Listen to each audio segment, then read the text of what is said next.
Welcome back to my new session. RTM coaching centre में आपका welcome है। तो आज हम एक नए टॉपिक को कवर करने वाले हैं। फर्स्ट टॉपिक होगा महत्तम समापवर्तक तथा लघुत्तम समापवर्तक। ये टॉपिक मैथ का फर्स्ट टॉपिक है। इसमें जितने सारे इंपॉर्टेंट क्वेश्चन हैं उसको हम कराने वाले हैं। ऐसे इंपॉर्टेंट क्वेश्चन होंगे जो प्रीवियस ईयर बोर्ड एग्जाम में आए हुए होंगे, वही क्वेश्चन को हम आप यहाँ पे प्रैक्टिस कराएंगे। क्योंकि अगर प्रीवियस ईयर के क्वेश्चन आप प्रैक्टिस किए रहेंगे तो आप एग्जाम में 70 to 80% एफर्ट लगा पाएंगे। इसी टाइप के क्वेश्चन पेपर में भी आता है। आपको एकदम कंसेप्चुअली बेसिक तरीके से पूरा इंट्रोड्यूस कराया जाएगा। तो मैंने एक क्वेश्चन ले रखा है, ये 7 बार एग्जाम में आ चुका है, इसीलिए इसको मोस्ट इंपॉर्टेंट दे दिया हूँ, +3 स्टार दे दिया हूँ। 3 स्टार कम लग रहा है, इसको 2 स्टार और दो, 5 स्टार दे दिया हूँ। बहुत इंपॉर्टेंट क्वेश्चन है। चलते हैं देखते हैं क्वेश्चन में क्या कहना चाह रहा है। x² - 6x और +9 दे रखा होगा। फिर एक क्वेश्चन दे रखा होगा x² - 9 दे रखा होगा। बोल रहा है इसका मासा बताइए। ये क्वेश्चन दे रखा होगा, ये क्वेश्चन दे रखा होगा, उसका मासा पूछेगा। तो आपने क्लास 8th में पढ़ा होगा कि कोई इक्वेशन होता है, उसका फैक्टराइजेशन करते हैं, अर्थात गुणनखंड करते हैं। जब गुणनखंड करते हैं तो 2 मान निकल के आता है, x - 3 और x - 3। यहाँ पे आपको क्या देखने से लग रहा होगा कि ये a² है और ये -b²। अच्छा, -b² बनाना होगा तो 3 के ऊपर स्क्वायर लगा दें। 3 के ऊपर अगर स्क्वायर लगाएंगे तो ये 9 ही लिखा हुआ है। अब ये सब फार्मूले के जैसा लगने लगा है।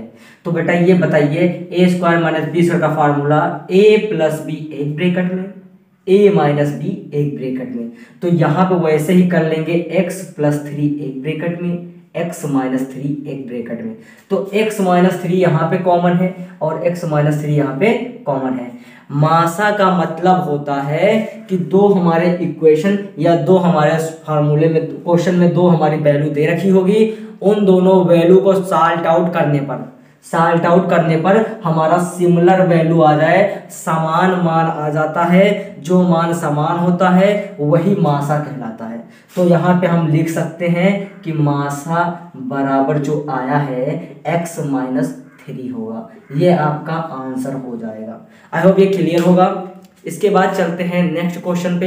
ये क्लियर होगा। अच्छा, कमेंट बॉक्स में आप लोग इसका फैक्टराइजेशन करना, गुणनखंड करना कैसे, ये मैंने लिख दिया है डायरेक्ट। क्लियर है? x² - 4 और देखिए x² - 4 और 3x³ + 24 का मासा, इसका मासा निकालना है। किसका किसका मासा निकालना है? x² - 4, तो x² माइनस में 4 होगा, इसका मासा निकालेंगे। 3x³ और प्लस में 24 है, इसका भी निकालेंगे।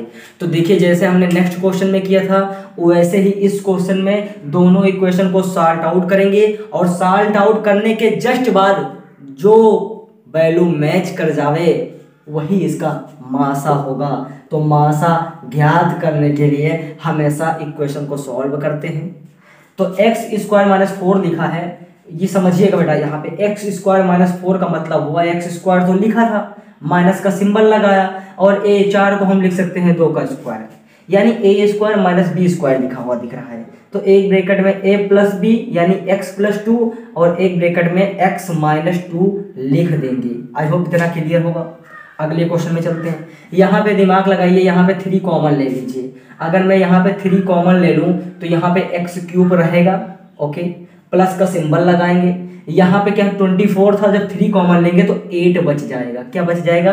8 बच जाएगा।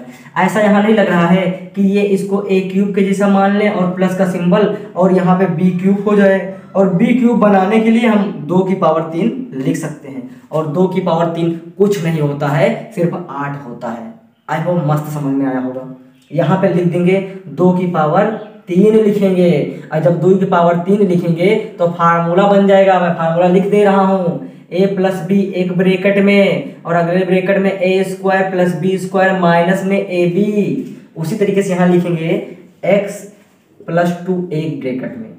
अगले में चलेंगे तो एक्स स्क्वायर होगा और प्लस 2 का करेंगे तो 4 आ जाएगा, माइनस में 2x हो जाएगा।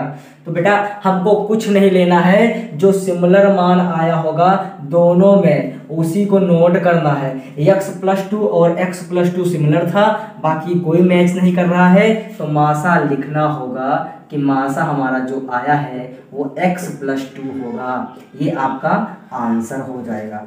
आई होप दोनों क्वेश्चन मस्त तरीके से आपको आ गया होगा।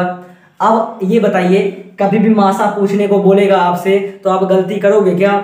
दोनों इक्वेशन को सॉल्ट आउट करेंगे और जो दोनों में समान रहेगा वही मासा कहलाएगा। क्लियर?